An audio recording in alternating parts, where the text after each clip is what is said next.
Mari kita berdoa. Allah Bapa kami yang bertata di dalam kerajaan surga, puji dan syukur kami panjatkan kehadirat Tuhan. Bapa di surga, kami akan mendengarkan firman-Mu, sertailah hati dan pikiran kami.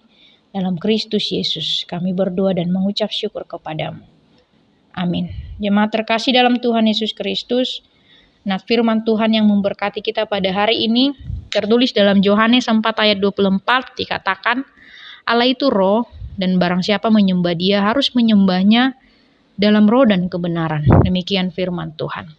Jemaat yang dikasihi Tuhan kita Yesus Kristus. Nats ini merupakan percakapan Yesus dengan perempuan Samaria, yaitu tentang bagaimana menyembah Allah. Yesus menjawab, menyembah Allah itu haruslah dengan roh dan kebenaran. Sebab pada saat itu orang Samaria ketika menyembah Allah maka harus pergi ke suatu tempat atau ke suatu bukit. Demikian juga orang Yahudi ketika beribadah kepada Tuhan maka mereka akan pergi ke suatu kota yang bernama Yerusalem. Karena itu Kristus mengatakan bahwa akan tiba saatnya bahwa orang-orang tidak lagi datang ke suatu tempat dalam memuji dan memuliakan Allah. Jemaat yang dikasihi oleh Yesus Kristus, Kristus datang membawa perubahan bahwa menyembah Allah haruslah dalam roh dan kebenaran. Artinya penyembahan kepada Allah tidak lagi dibatasi kepada suatu lokasi geografis. Dengan datangnya Kristus, semua anak-anak Allah dapat datang secara langsung kepada Allah di dalam imannya kepada Tuhan. Bukan lagi melalui perantara, tetapi bisa datang secara langsung kepada Tuhan Yesus Kristus di dalam iman percaya mereka kepada Tuhan.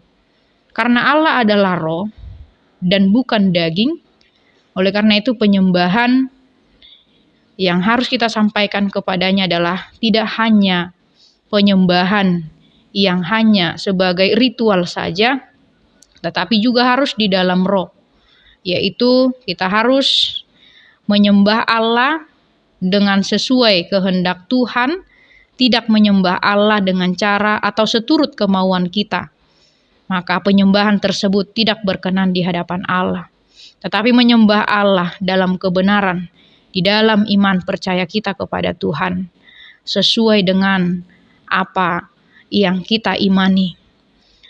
Menyembah Tuhan tidaklah hanya dengan menyembah secara ritual saja, tetapi tidak melakukan kehendak-Nya. Semuanya sama dengan sia-sia. Firman Tuhan pada saat ini mengingatkan kepada kita bahwa menyembah Allah itu haruslah menyembah dalam roh dan kebenaran, sebab itulah yang dikehendaki Allah kepada orang-orang percaya. Amin, mari kita berdoa.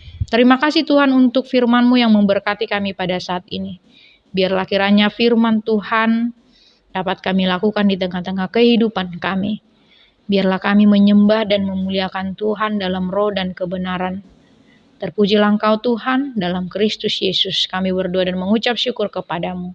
Anugerah Tuhan kita Yesus Kristus, kasih setia Allah Bapa dan persekutuan Roh Kudus menyertai kita sekalian. Amin.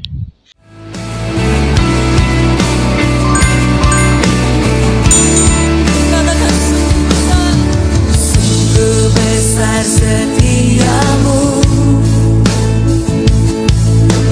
nyata di sepanjang hidupku.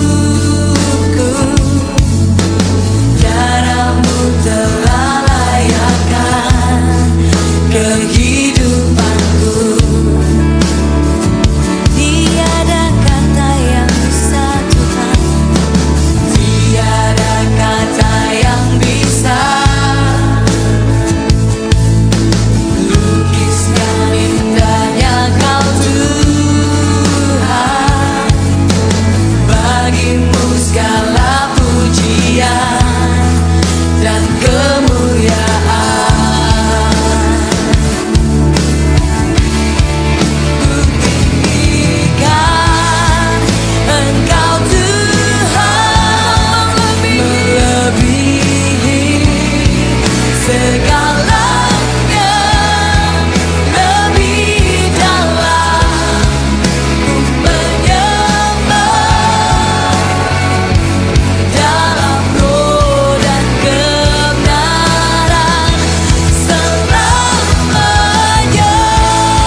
di